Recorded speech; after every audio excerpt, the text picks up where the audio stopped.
Hey everybody, apparently we had some tech issues in our session today with this tour, so I decided to come out here and give you guys another one, and I just felt it was easier to re-record it with my voice here rather than trying to overdub that last one. So this is our 24 foot by 8 foot 6 wide tiny home. So we have lots of windows. We really think the windows are a critical part of a small home because it makes it feel big, and that's an important part about loving it for a long time. So we have lots of windows. This is kind of our front hall here, if you will. So this cabinet here, we got this waterfall edge on this white oak, this quarter sawn white oak. So this guy here needs some adjustment yet, but this is kind of our front hall closet. So we have room to hang our jackets, put your car keys and your wallet and your sunglasses up there, and then room for a pair of shoes. I would assume that this couch here, which has a bank of 3 drawers on it, I'm going to assume that that would also get used maybe for some shoe storage as well. We use the Bloom soft closing hardware. So once those drawer fronts get on, that'll be that should be really pretty there. I'm going to change the perspective here. There we go, so we can see a little bit better. This right here is going to be a kind of an eating / workspace. So we have drawers here as well for if that was a for that sort of thing. As well, I ran a conduit through the wall. If somebody was to mount a TV, it would happen up there, and the cords can be run down to the workspace here as well. So we have quarter sawn white oak countertops. You can see we've run like a mitered kind of waterfall system up over what will be the fridge. There's a drawer under the fridge because that sits on a countertop. This garbage can represents a 20-inch stainless steel propane range. More kitchen cabinets over here. Yeah, I'll take you over here. So this is our sliding door for the bathroom, but I've also built just a cupboard door into it, so you don't have to slide it in order to get into it. And when it is closed, the washer dryer combo, or when it is closed for the bathroom, the washer dryer combo is tucked in underneath that. So it's it has not been stained yet. I threw a few things in here like that in the couch just to try to give you guys a better picture of what's going on in here. So let's head into the bathroom. This is, if you were in the session, you would have heard we were talking about those infrared heating mirrors. So that's one of them. The other one being in the other end of the building. We have a full soaker tub. There is some fur slats that are going to come up this wall and across the ceiling. There'll be a rain shower head built into those, which have yet to come. There's some storage up here. A composting toilet will be around the corner. Our tankless hot water heater there. This concrete, if you didn't hear in the last tour, the reason we're able to do this with the weight is that this concrete was poured by a guy, Phoenix Concrete Works out here. And what he does, he fills it with these glass Rice Krispies, these glass bubbles.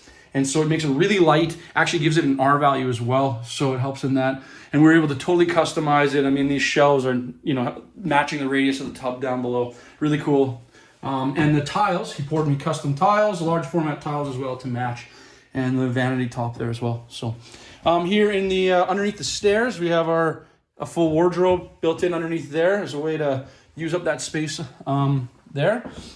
The stairs themselves, I'm really proud of. It's kind of my background a little bit. So we have kind of a left-right step ladder sort of thing. So there's no railing on it yet, but when there is, we'll have a guardrail and railing here. But what this does with this left-right step is it uses up half of the horizontal space that a typical staircase would, but it's still really safe and really comfortable to walk up and down. And you walk down and forward, not like a ladder. This is our master bedroom. So one thing we did is, if you can hear that, rather than do a typical floor system, we did a steel, 1/8-inch thick steel plate on the ceiling of the bathroom.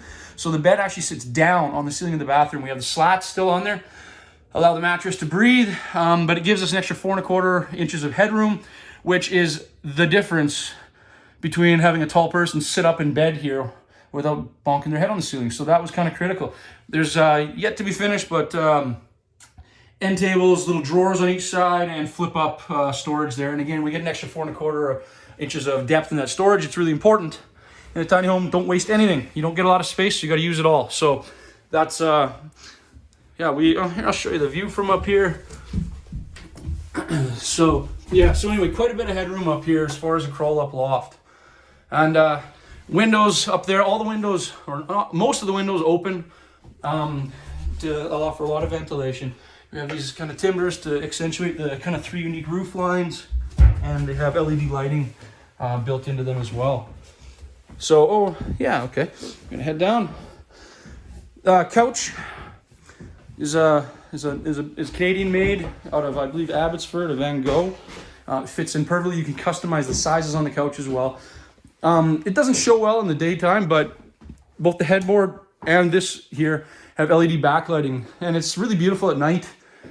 If you were just sitting drinking a glass of wine, it's almost like having candles going. It does ambiently light up the entire building, but really in a really gentle way. So we kind of like that. And again, that mirror as well is another of the infrared heating mirrors. So we have one in each end of the building. So that is the tour. Oh, and we can show the cool ceiling pattern, a chevron or herringbone or whatever it gets called.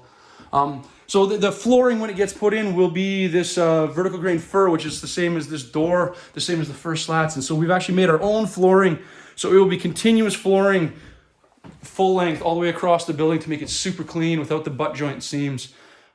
Which again, in a tiny home, you can do things that you kind of can't afford the time or effort or money in a large home. But in a small home, you can really just kind of hot rod everything. So this is our home. So I hope you like it. Thanks, guys.